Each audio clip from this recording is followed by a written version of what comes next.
Why did the United States enter the Vietnam War? The United States entered the Vietnam War to stop the spread of communism from North Vietnam to the South. According to the Domino Theory, if the South fell to communists, so might Laos, Cambodia, and Thailand.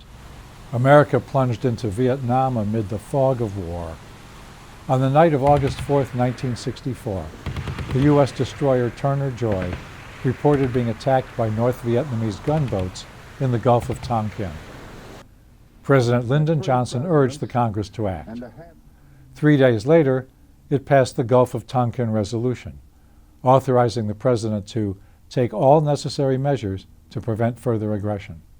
The resolution passed the Senate with only 2 votes against it. It passed the House unanimously.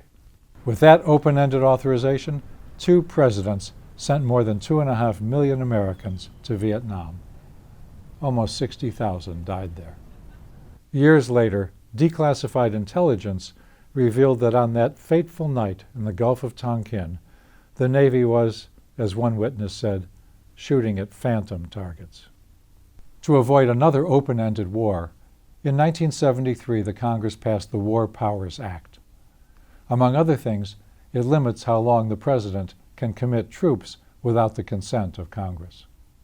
Presidents still send troops into battle without a declaration of war.